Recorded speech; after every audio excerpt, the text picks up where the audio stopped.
Yeah. So over to you, Dr. Nikhil. Thanks, Samvid.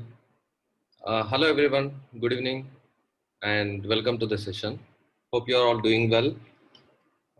So, this session is primarily intended to give some knowledge about COVID-19 disease, how it happens, what is the mechanism, in the body that is affecting the individuals, and how to prevent the disease, manage the disease when the disease comes, and what are the specific things a HD patient or a caregiver needs to keep in mind because of being a HD affected, being a family, being a member of a family affected with HD.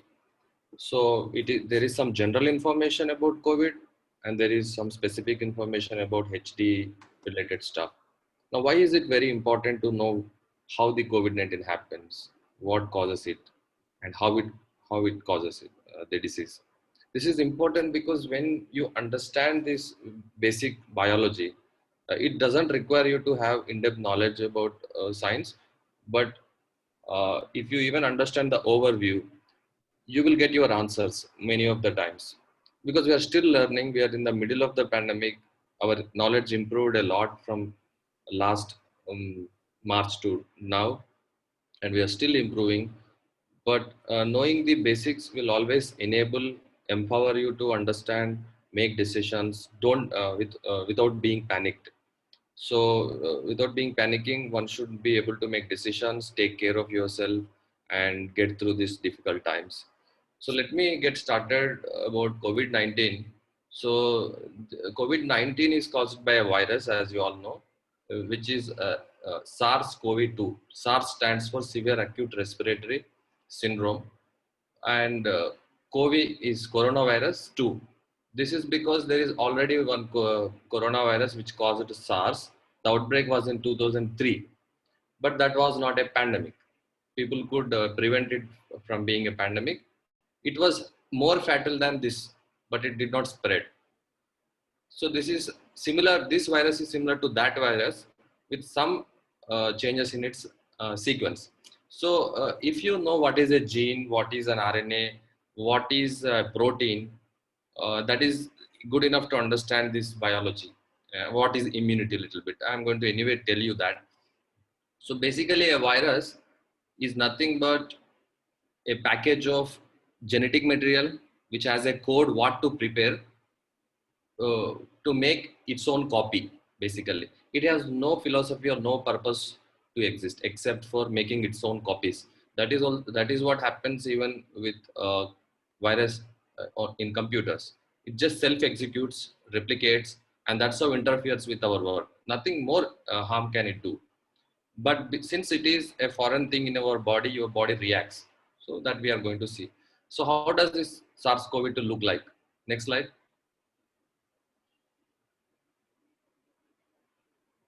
So SARS-CoV-2, as I said, there is some genetic material that is protected inside. So if you see here, this is the genetic material. I think my pointer will not be shown there, but so this is surrounded by some 4 proteins, important proteins. Dr. Nikhil, you can use that annotate option. Where is it? On the top, you will see that annotate. Annotate. Yeah. So is it visible now? Mouse. No, I think you can just draw that. Just say you can. All right. Uh, you can use that maybe the spotlight. We can see the arrow actually when you're moving it. Yeah. Great. No, this is I'm doing that. So I just wanted to. Oh, okay. So there are 4 proteins on the outside of the virus by name: spike protein, membrane protein, envelope protein. 3 proteins basically. Fourth one is little inside, which is holding the genomic material, genetic material. That is a nucleocapsid protein. So this entire structure contains proteins, genetic material, and a membrane. If you see this blue line, that is a membrane. This it derives from the host cell. So basically, a virus is an entity which is not alive by itself. If you keep a virus here in under ideal conditions, without increasing temperature, providing humidity, it will survive any number of years, but will not become copies, increase its copies. It requires a living cell to make its copies. So that is the host cell. Whenever I say host cell, it is a living cell. It could be human cell or animal cell, and any kind of cell. In this case, in SARS-CoV-2, it is primarily lung cells and heart cells and several other cells. So what determines a specific virus gets into a specific host is something like lock and key. Next slide.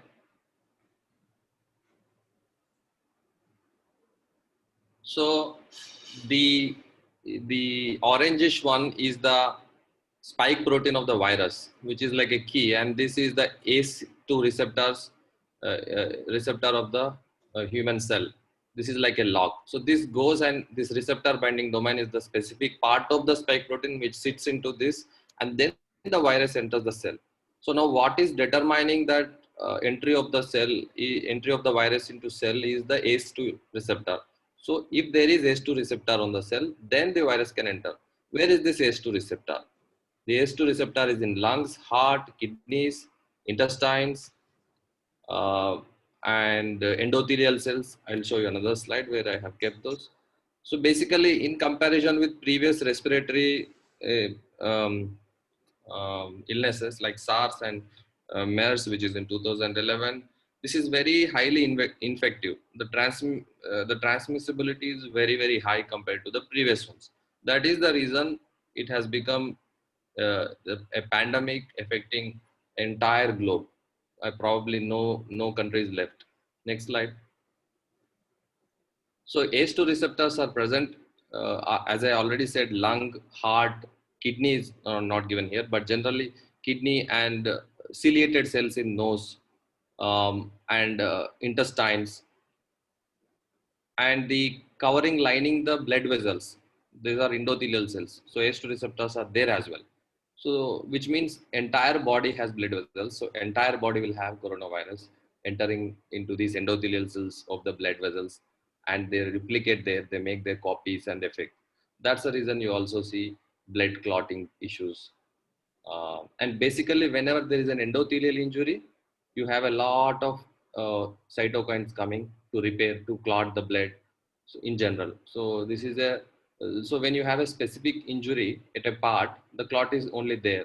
But because this is widespread, you will have many more clots, many more repair mechanisms by the body.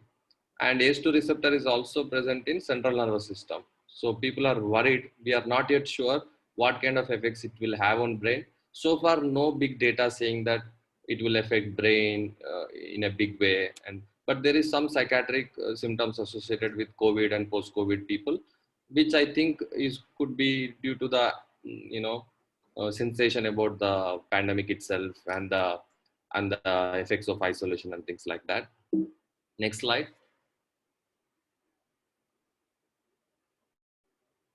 So how does this virus spread? Predominantly, it is droplet infection. So everyone has been talking about sneezing, coughing, and then it comes out in a big, in big amounts, so that the transmission rates are high. But there are several incidences, anecdotes, and recent evidences saying even talking is enough. But when talking is harmful is when the doors are closed. When you're in a closed room and talking for 30, 40 minutes, then the aerosol spread can happen. The difference between droplet and aerosol is droplet is a bigger entity, bigger than 5 microns technically, and aerosols are less than 5 microns. So people earlier believed, even WHO has told that there is no aerosol transmission, it's only droplet, but things have changed. There is enough evidence to say that aerosol transmission can also happen. And you will see that increasingly government and the policymakers will stress on proper ventilation of rooms, commercial apartments and everything in future. And there is also called fomite transmission. So when these droplets fall onto some surfaces, and these surfaces, when you touch with your hand and then you touch your nose, mouth or eyes, the virus can enter. So the fomite transmission is now less emphasized in coronavirus, but definitely it is possible. because that is what we know from other similar viruses. So this is not to be neglected. Next slide. So what happens after the virus enters your cells? Let's say your lung cell or your nose cell. So the virus enters, then it unpacks itself. So the genetic material will come out, which codes for its own proteins. It's a very funny thing. So what it does is it will make its copies, and uh, these copies, which means the genetic material and the proteins, again assemble, pack themselves into a virus particle, and then they are thrown out of the cell, like you can see here. So they enter on the left side, exit on the right side, which may in between they replicate using our own machinery, our own resources. So that is the reason our cell cannot make its own resources, and our cell uh, might get damaged and sometimes die. Next slide. So basically, actually, what virus was doing was to make its own copies of the genetic material, and also the proteins from the copies of genetic material. Interesting. So these proteins will again surround the genetic material, make one virus. So it will replicate itself and its protectors, and then it will form a proper virus and which can infect others. Because without spike protein, there is no infection. If you take the virus RNA outside, it will die off because RNA is a very unstable. So it needs to be packed inside well with proteins and membrane. Now, why is soap washing helpful? So when you wash with your soap, the membrane that is surrounding the virus, as you have seen in the structure, this membrane gets dissolved. And once the membrane gets dissolved, the RNA comes out. And once RNA comes out, it cannot survive. It will die off. So when virus enters the human body cells and does its replication, and more virus particles are released, and these particles enter blood cells, blood circulation, and throughout the body there is virus. Now what will happen? Our blood cells, which are also called immune cells, which are also called policemen in lay terms, they will come into action. They will try to fight it off. They want to remove the virus from the body.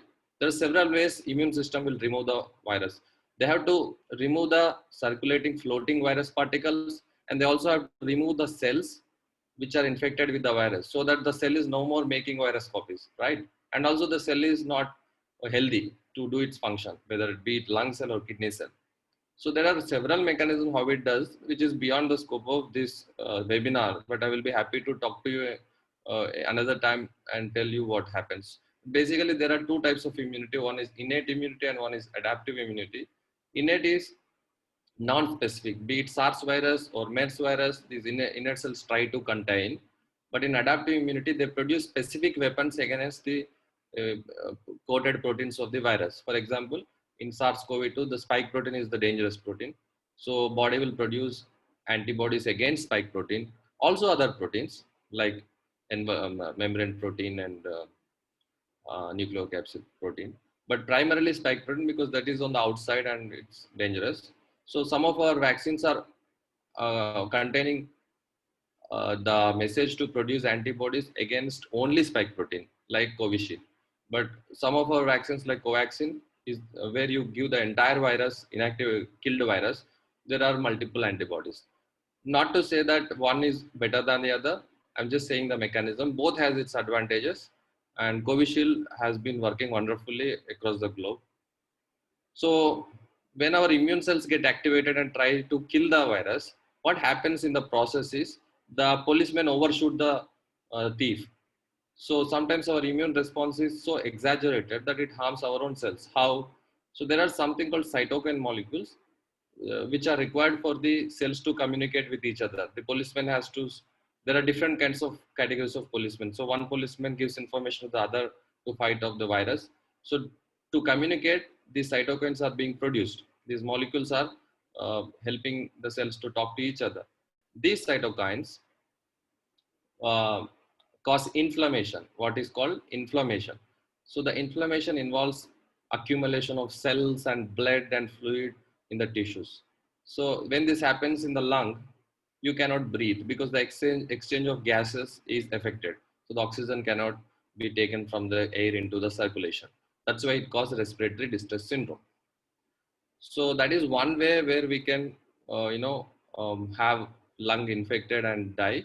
And the other thing is, even if our cytokines do not harm, sometimes post-COVID, once the COVID virus is gone, but the patient's lung continues to deteriorate because the virus inside the cells have replicated so much, and the virus, due to the virus amount itself, the cells die.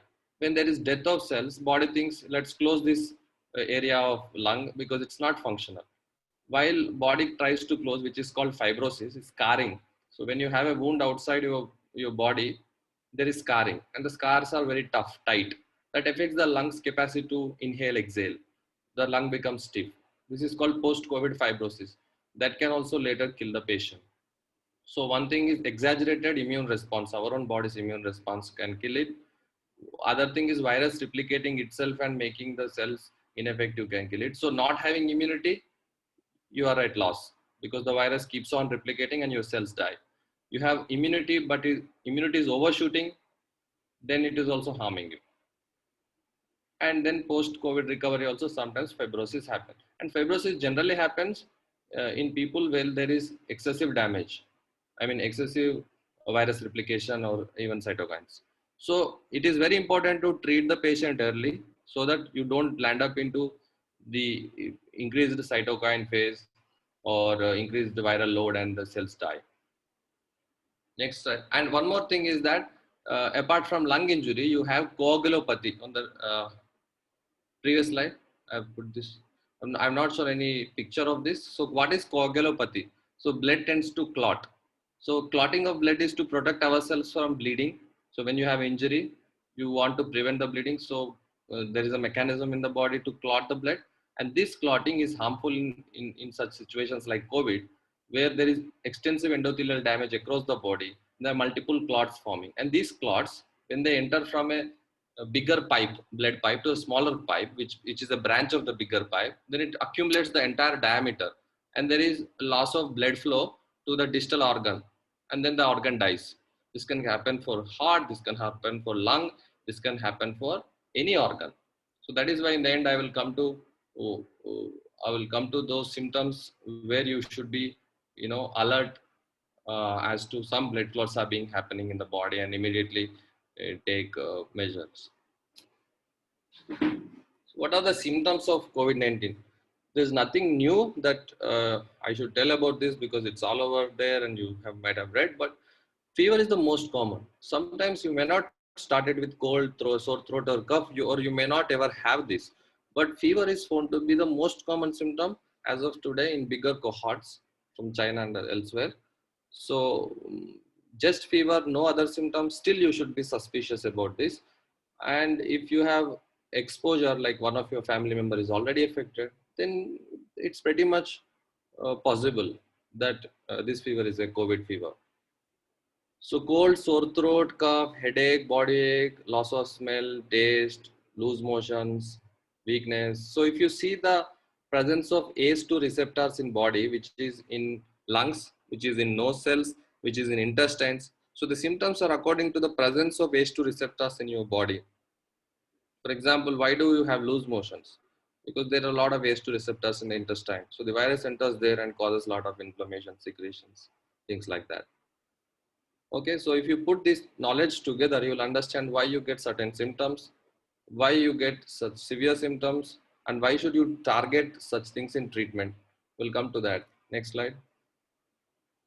What is the $1 million question that is going through in all of your minds, our minds, is that are the symptoms, are the principles of management and outcomes different in HD patients compared to normal individuals?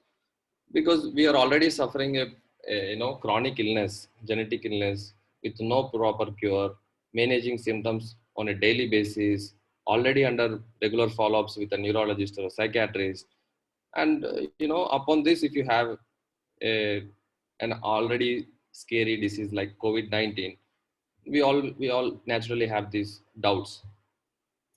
But technically speaking, as per existing knowledge, there is nothing, no increased risk for HD patients to have any adverse effects other more than the normal people. So as of today, the existing knowledge says increased age and the elderly people, presence of diabetes, presence of hypertension, presence of existing lung diseases like tuberculosis, asthma, and such things are known to be risk factors for bad outcomes in case of COVID-19 infection. So the same things also apply to HD patients, but there is no increased risk due to HD per se. So if many of the HD patients are uh, diabetic, so the risk of being a diabetic is always there. So that, I'm not saying HD people have lesser risk than normal people.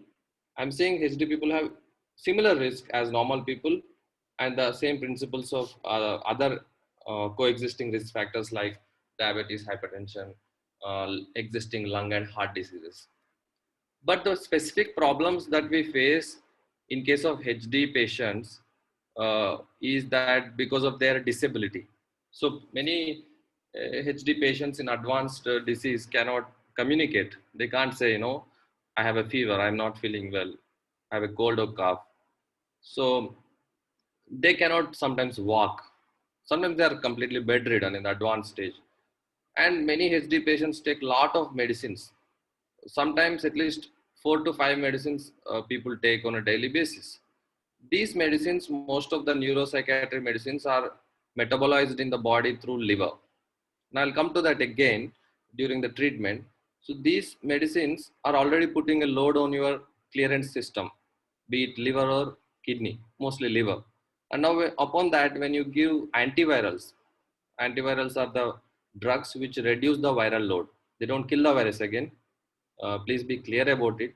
That is the reason all antivirals have been removed from guidelines. In the latest guidelines, there is no single antiviral that is recommended by either Indian medical associations or global medical associations. Even WHO removed remdesivir as one of the treatments. So there are existing disabilities for HD patients and a lot of medications they take.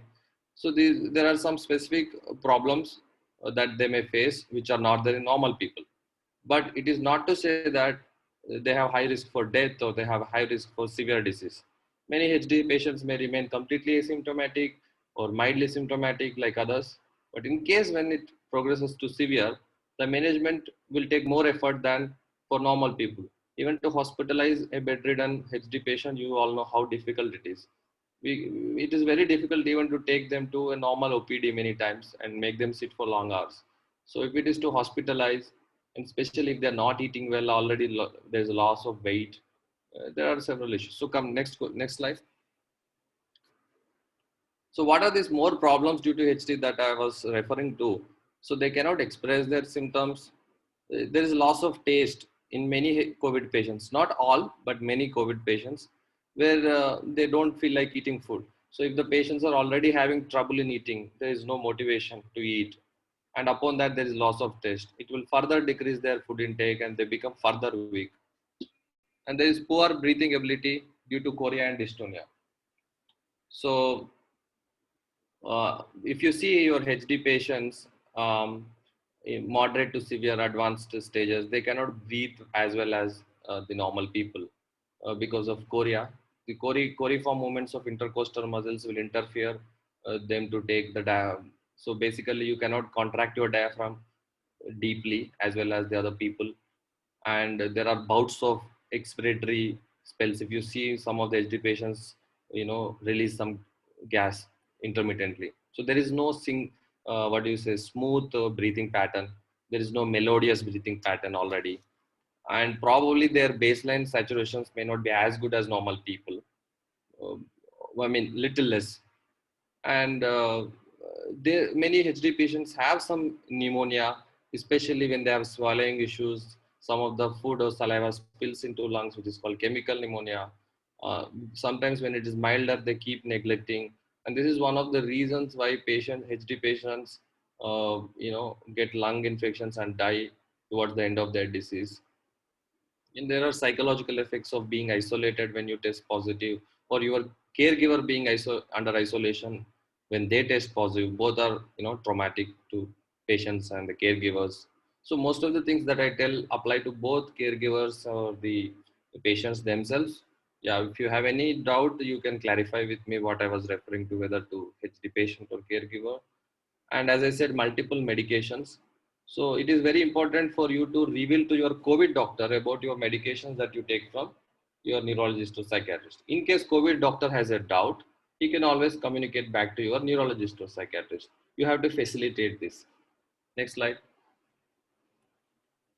So what do you do when you test positive?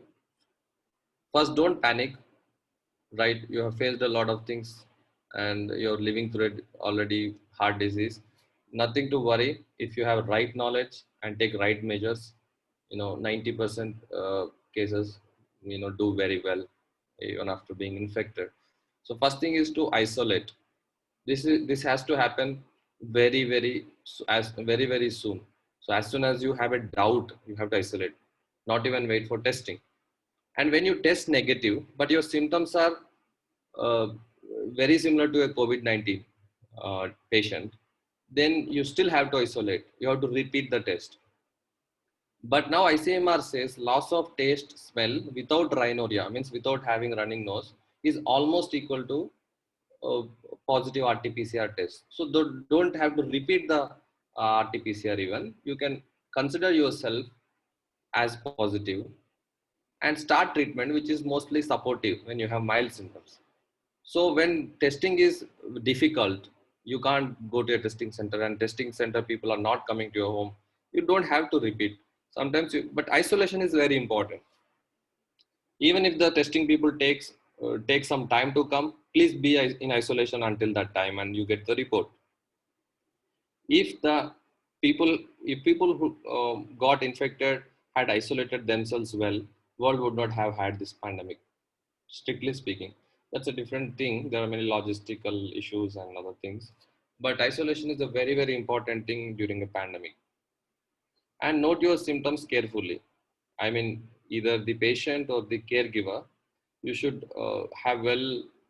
you should have a very good account of how the symptoms started, on which day especially, because the duration of illness mostly determines the medicines you take.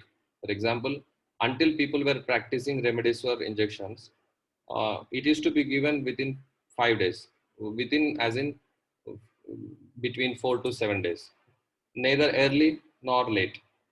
So contact your physician. So as soon as you test positive, just call up your neurologist, psychiatrist, or your physician, COVID doctor.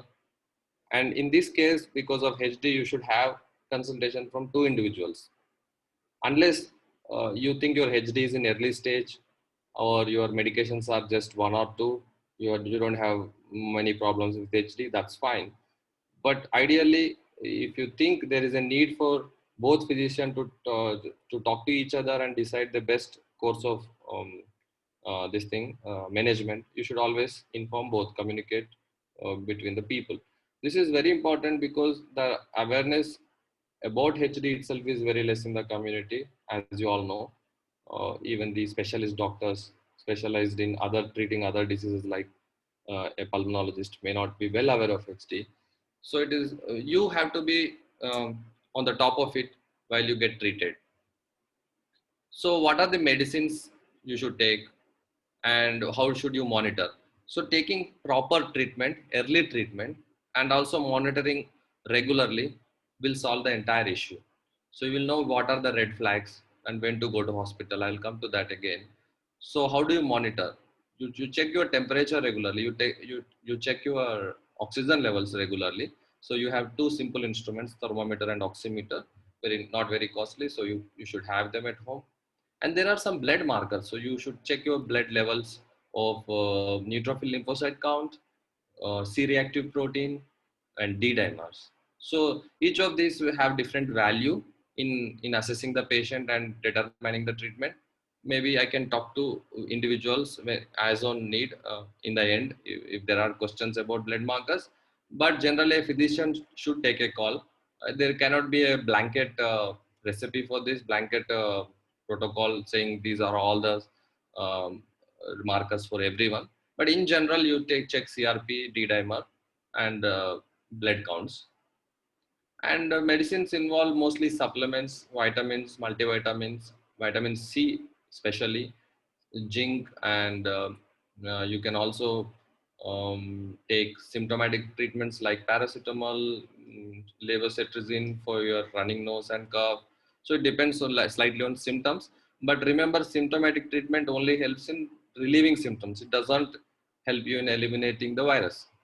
So you should always keep this in mind and only take symptomatic treatment when symptoms really bother you.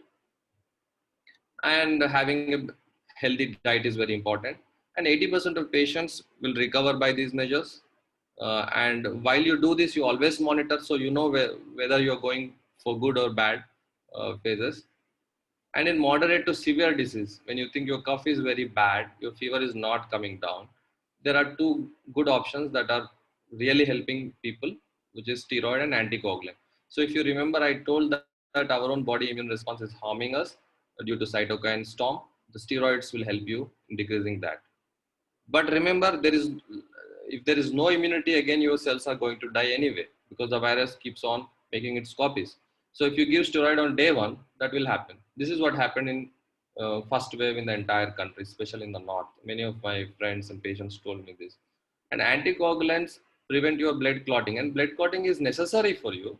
When you have a wound, you should have blood clotting mechanism. So don't take anticoagulant unless you have elevated D dimers or you have some specific symptoms or something on any investigation like a blood clot in a vessel in the legs or lungs or heart. What I want to tell you importantly, what I call as informed decisions in treatment. So uh, why are you doing a certain treatment for the patient? You should have a rationale. So it is not only upon the doctor but also the patient, because once you involve in the decision making, the doctor will further be more informed about the symptoms. They were more responsible, more accountable. It is not to blame doctors alone because they are loaded with patients. Many a time they don't have time to ask many things. So if I don't know HD, I'm a busy pulmonologist. I have 100 patients. Where is the time for me to know about HD? So you please involve, engage, communicate, and make an informed decision. Why are we giving this? Why are we giving this? What are the pros and cons? Over treating sometimes may be harmful, sometimes may not be harmful. So you should be aware. Sometimes go with what your doctor says, but ask them your doubts, get some explanation from them so that you are reassured and you know where it is going. Next slide. So when to hospitalize? So this is the biggest question. So many patients, they can afford, they have money and they love their loved ones so much, they don't want to take chances. So should we go and get admitted? I would say no, because first thing is that you are depriving someone of a bed who is in critical condition. Number two, when you go to hospital, you acquire a lot of infections in hospital. These are called hospital acquired infections. So this is not advisable. So when you take a call, I mean, physicians will take a call whether you need to get admitted. So you have to rely on them. You have to inform them properly. You have to reassure them that you can take care of them at home. For example, sometimes we feel that the attendant is not very active, very, sometimes not very knowledgeable or whatever. So we think, okay, let's not take chances, come. Because we all love our patients. Doctors generally don't want to lose their patients at any cost. So you be reassured yourself and tell the doctor, I can take care of the patient. I will inform you 3 times about temperature and oxygen levels, and you do it. And then doctors will take some chance sometimes. So if the saturation is sometime 93, they would say, let's take one more reading by afternoon or evening, then we will take a call. But if you are a person, you are not getting back to doctors, they would feel very doubtful whether they will be informed about any adverse event. So be assured, don't panic, be knowledgeable, keep people informed. These are the main things that I want to tell you when you have to manage COVID-19 in HD patients. So what are the red flags? Breathing difficulty. So if a person is overtly having a breathing difficulty, gasping, there is no doubt, there is no need of any other tests or readings. immediately go to hospital, find a bed. Until then, what you can do is something called prone ventilation. I hope all of you know it. If you don't know, I will briefly tell and you can again come back to me. So prone ventilation is lying on your tummy. So to do that, you have to use pillows. There are a lot of videos on YouTube how to do this. What happens when you do this is your alveoli open up, which are in the posterior side, and then that increases your oxygen saturation. So that will help for him to have more window for the body to overcome. So let me tell you again from the virus pathology and body's response. The only way virus goes out of your body is through your own immunity. There is nothing that will help you to get the virus out of your body. No remdesivir, no plasma, no paracetamol, no cetirizine. Nothing will help you to get the virus out of your body except your own immunity. Right? So remember this very well. And all of us will have that much immunity to get this out, except for patients like HIV, SCID, very severe immune conditions, so very severe diabetes. These are the, and upon that, people have started steroids on day one for a very uncontrolled diabetic patient. And those people have very less immunity. And even those people can recover, it will take long time. But meantime, the damage happens and they die. So the window that you buy for your body to fight the virus will determine whether you're going to recover well or not. So give the body window. So if you drink a lot of water, it somehow, hydration helps to decrease viral load. That's what people traditionally say, probably due to the dilation in the blood or something, or flushing out of the virus. Not very sure about it, but and uh, having a healthy immune system, because that is the only way you can remove virus. You can do this by having healthy diet, healthy, routine exercise. There are immune boosters, which I don't know whether they are effective in really increasing immunity. But if there is no harm, try some immune boosters. But don't rely on them so much that I have taken immune booster, so I can't take any precautions. I can beat COVID. No, nothing like that. So another big red flag is elevated D dimers. D dimers are the compounds which are formed after the breakdown of blood clots. So if there are high D dimers, which means your body is full of blood clots, which are being broken down by your own body's defense mechanism. So our body generally have all kinds of defenses. But why we die, why we get damaged is because sometimes it is not enough to do that, or the window is not enough. So virus is multiplying faster than your body is clearing the virus and recruiting the immune cells, things like that. So disturbed neutrophil lymphocyte count. So something called lymphopenia, neutropenia, leukopenia. So neutropenia is decreased neutrophil count. Lymphopenia, decreased lymphocyte count. These are blood cells which are required for your body to fight any foreign thing. So if COVID is causing neutropenia, your body is susceptible for other bacterial infection. Even that can kill. When your body has no immunity, anything can kill. When your body has no immunity, even the most friendly bacteria can also harm you. So that's why if your neutrophils, lymphocytes go very less, immediately start IV antibiotics, which can happen only in hospital. Next slide. So what are the precautions for caregivers? These are the general precautions, like wearing a mask, a proper mask, and wearing it properly. And if it is a disposable, dispose it at the right time and the right way. And if it's a cloth mask, you should wash it properly. And most effective are N95 masks. And then proper ventilation. So if you are inside a closed room and you are following whatever 6 feet social distancing, doesn't work. Please remember this. This is where we all went wrong, and this is a huge problem now. So proper ventilation is very important. And yeah, so in a house, if there are multiple people involved in HD patient's care, probably one should be the direct caregiver, so that the risk is minimal. And this caregiver should avoid, going out as much as possible. And when they think they are exposed, don't wait until you have your results. So you went to a wedding, and everyone there are not wearing masks, and you got to know that a person who ate with you had been positive. immediately isolate. So to make your decisions wisely, don't take chances, and don't share personal items with the HD patient. So keep their towels, their clothes, their other things separate as much as possible, mostly possible. When you give food, food is generally you serve hot food, so the chances are very less, even though if you are infected. And when you are with patients, make sure that the room is well ventilated. Keep the windows open, keep the doors open. If possible, get them to balcony. Talk to them there. Ask about their well-being, and use N95 masks whenever you are around a patient. It is very hard for patient to wear a mask many a times, especially if they are advanced disease or moderate to advanced disease. So it is very important for other people to wear the mask all the times in the house, especially if closed rooms, and especially if the person is very close to the patient.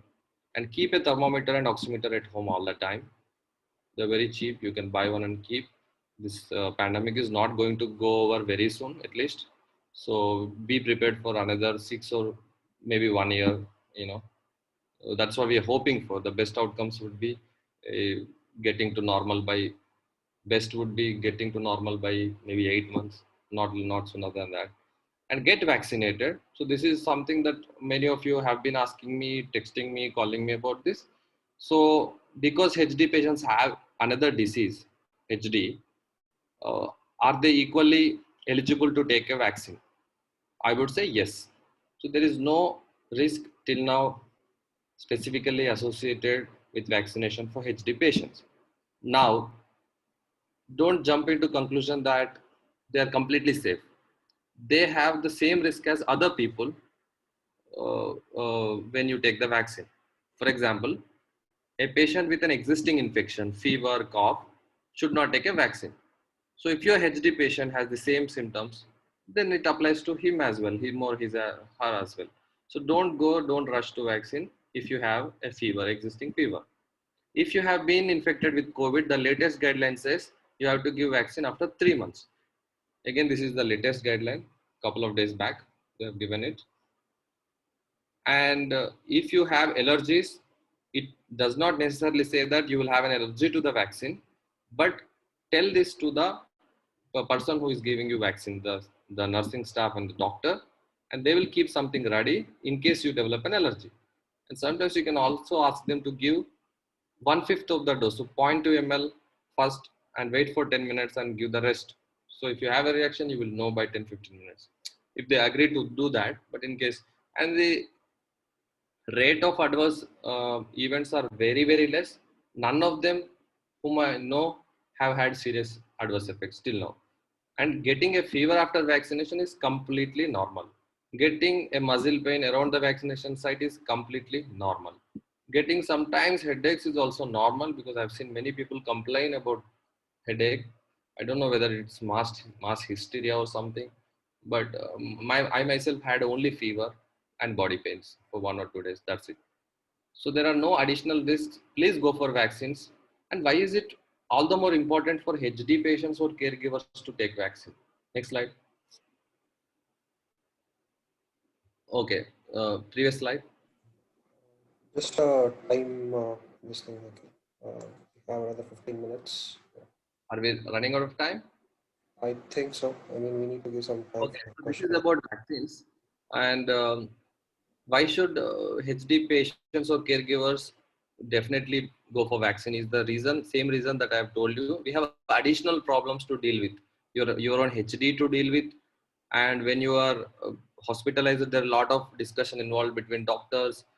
It is not easy for a bedridden patient to be carried to hospital and all these things. So I'm not going to go through again all of these things. So it is more important for us, the HD families, to get the vaccine. To that effect, we have had a discussion in our HDSI. So we are going to write to Government of India Union Health Secretary about this, and get our HD caregivers and patients on priority list to get the vaccine. Let's see how it works. So this is what we are doing for that. Next slide. Last slide probably.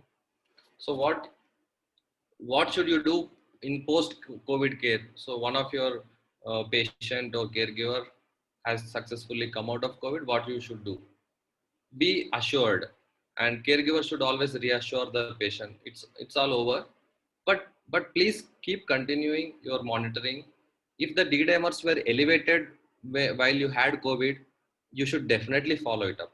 I have seen many cases amongst friends where the elevated D dimers people had some issues after the COVID is over. So once you get a negative RNA RT-PCR test, it means nothing. I'm telling you, you don't even have to go for a testing after you get infected.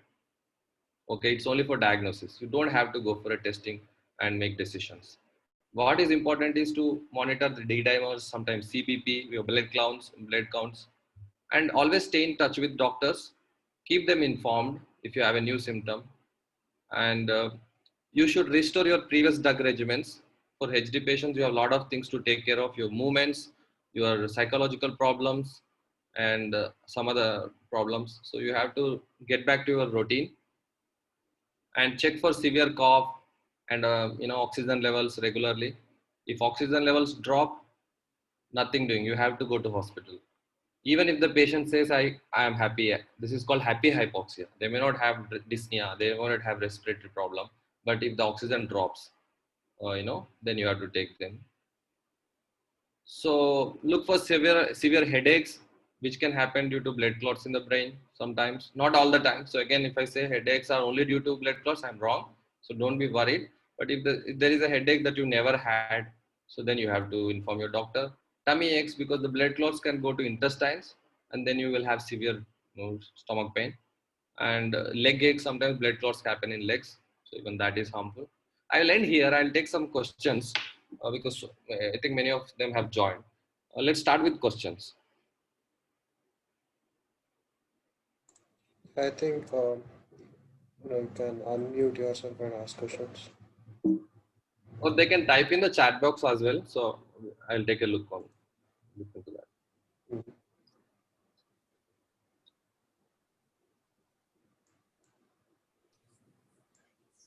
Mhm. Hi, Nikhil. So, Akanshi this side. Nikhil, so post-COVID, how do we look for lung fibrosis in the patients? So people who are going towards fibrosis, they will never restore normal oxygens. So even when doctor thinks that COVID is over, RT-PCR is negative or whatever, their saturations will be not fully recovering. There will be a 90 or 94, then they may get discharged. This is one scenario where you can get misguided that things are over, and then gradually it keeps dropping. That's the reason I said keep monitoring oxygen levels. So from 94 on the day of discharge to 90 after a week is a significant decline, and sometimes it fluctuates. So please be aware that the reader may fluctuate. So you have to check for 15 seconds. You have to check in multiple fingers. If something doesn't work. So if you see that it is constantly 92, then it is 92. If, under fluctuation, don't make a conclusion. Okay. Dr. Nikhil, yeah, go ahead, please. Just one more question. So, it's been almost a month, sir. So, how many, like for the next month as well, do I need to monitor the oxygen level and other things? Let's say 6 weeks, generally not more than that. I don't think fibrosis will happen after everything is over. Yeah, just for 1-2 more weeks. And if it is 94 and above, be assured that it is okay. Only if it is in border zone. I think your father had around 90 only all the time, even before infection, during infection, and after. Correct me if I'm wrong. So that's due to sometimes breathing problems. So again, the oximeter readings may be affected by your breathing patterns. Most HD patients cannot breathe well. So please check for 2 more weeks is what I say.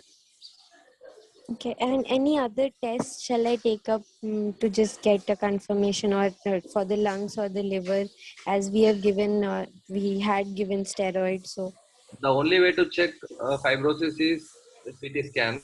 And please be aware that CT scan is not a safe investigation. You can't afford to take multiple CT scans. It can cause cancer.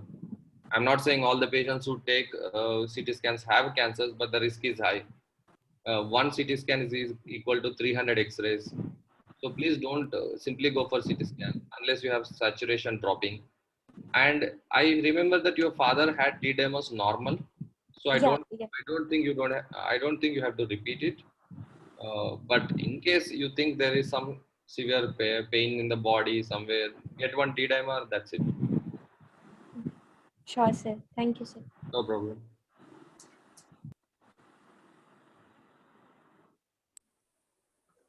Yeah, Dr. Nikhil, usually how long does it take for a patient to be discharged from the hospital?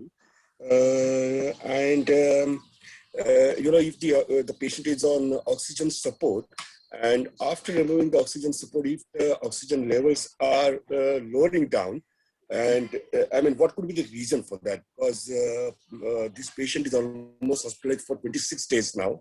Every time doctor remove him the oxygen support, the oxygen levels dropped down to almost 60. So, what should be the reason? You said 26 days, is it? Yes, It's a long time. Probably his lungs are getting fibrosed, which I is a see. bad outcome. The only way to prevent fibrosis, there is nothing that can prevent fibrosis totally, but there are some drugs. You can talk to your pulmonologist, and they're experimental drugs. They cannot assure you that lung fibrosis will not happen. But even after fibrosis is complete, if the lung is 50% active, he can still live, but with oxygen at home. And he cannot do jogging, he cannot run, he cannot climb stairs. He should be living with minimal support. I'm saying this if he has already gone over covid is clear, other clot issues are not there. I'm just saying about fibrosis. If Okay. there is fibrosis and 50% lung is damaged, uh, is the road dead end? No, you can still live whatever Right. oxygen, and you can remain with oxygen support at home with an oxygen concentrator. But it's a Mhm. very delicate life, very very delicate life. So any small infection in lungs might really harm you. So you have to be very hygienic, don't meet people. He should have his own room concentrator, and don't climb, don't run, don't exert. So very delicate life. But if I fibrosis see. is above 70%, he will not survive once you remove oxygen. Something Oh, I like see. Okay, the fibrosis is about 50%. In that case, what is the chances of lungs recovery after that, post-COVID? so fibrosis has no recovery. Fibrosis is dead end. So 50% Oh. dead means only 50% will be alive. Mm-hmm. They should maintain with that minimum oxygen requirements. When you have more active things going on, when your body is more active, you need more oxygen. So you should not Mm-hmm. be more active. The only other treatment you have is to do a lung transplant. Remove these lungs, put another one, which is very, very tough practically. Yeah. Indeed. Okay, got it, doctor. Thank you. Sure. Good evening, Dr. Nikhil. Jitesh here. Hi, Jitesh. Yeah, I wanted to ask. So, my father got vaccinated in mid of March, on 15th March, and then on around 16th April he got COVID. Now he has fully recovered. So, how long do we have to wait for the another vaccination? As per government, it is like 3 months that we have to wait. After getting negative, after recovering from COVID, we have to wait for another 3 months. And I talked to a doctor. He said that you have to wait for 4 weeks. So, I'm not very clear on this. So I See, wanted to ask regarding this. nobody had a proper answer, but since government has told this, you have to follow government guidelines as a civilian. Number one. Number two, it is known that antibodies stay in your body at least 6 months. So 3 months itself is not a very long period. I mean, it's a policy level thing, but I think our government should have considered not to vaccinate the infected people within 3 months, so that more people would have got vaccinated. It's a personal opinion though. So you can wait because your dad will have immunity because of the infection. You can confirm it by doing an antibody titer test. I don't recommend it in case you're very anxious, you want to know, and you get back to me if you have a problem. If you don't see antibodies, don't get panicked, because these antibody kits will test for a particular antibodies. He might have produced different kind of antibodies also. Okay. So yeah, in case you go for it, get back to me. I'll tell you. Just see that he Okay. has no symptoms, he is well, and vaccinate after 3 months. Okay. Okay. Thank you so much. one more question I wanted to ask. So like we are taking the multivitamins which are like given. Like till how long do we have to take it after like after COVID? I mean, Like vitamin C this is and zinc tablets which are going on. not necessary to continue it, but since he is also a HD patient, I would say, keep Yes. it on. I generally advise most of HD patients to take a multivitamin because they don't eat well. So at least Yeah. by giving a supplement, we are sure that essential vitamins are there to fight, infections, things like that. Yes. Okay. Thank you. Thank you so much.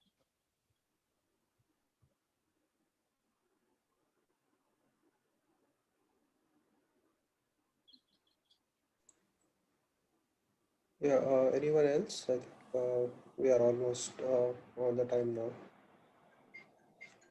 Yeah, any question is okay. There's no bad question, no good question. It is better to clear your doubts than So, to.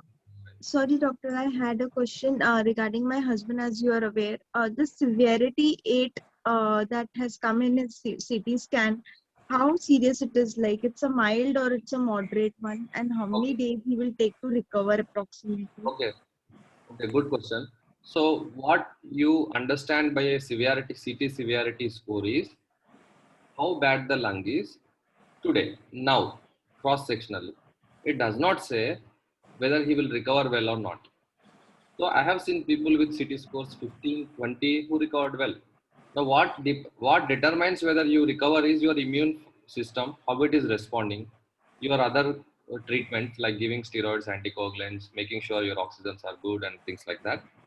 So CT scans have been abused, I would say, just to get some idea. So we want to know what is happening in lungs, but it is no way helping us to make decisions in treatment. There was one use because earlier they used CT score to determine whether they will respond to remdesivir. So if CT score falls to moderate to severe, which is about around 15, they used to give remdesivir. But now I don't find them largely helpful. So virus, once they enter your lung, once a virus enters your lungs, it will replicate. It will cause pneumonia. It will cause lung opacities. It means nothing about how well your body is fighting. How well your body is fighting is dependent on your immune mechanisms and other things. So don't worry. CT score 8 is doesn't come even under moderate as far as I know. 1 to 8 is mild, I think. 1 to 5 is mild. 8 is, I'm not very sure of this. Because since yesterday, like the cough, he was having too much of cough that has subsided now. Today he had got fever, but it was only 99.3, and his saturation levels are also normal. I have received an update from the hospital.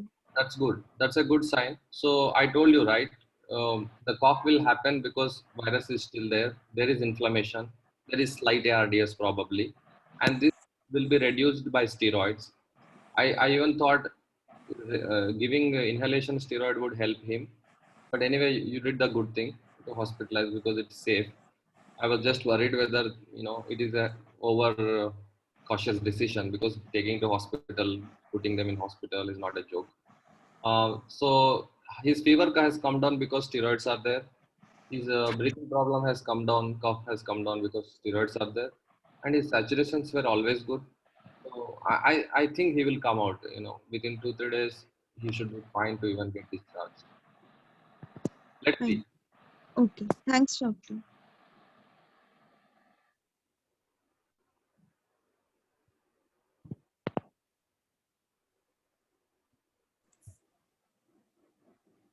So to add on that, Fabiflu, Remdesivir, all these are antivirals. They put a lot of load on your liver, sometimes kidneys.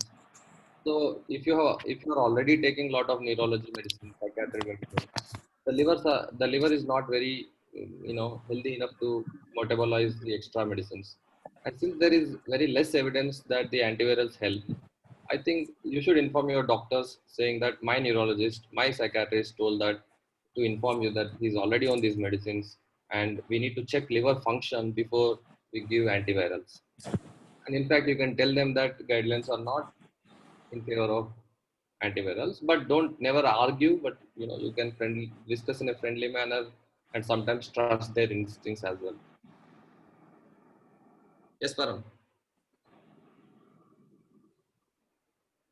Hello. Yes, sir. Yes, doctor. Any more questions?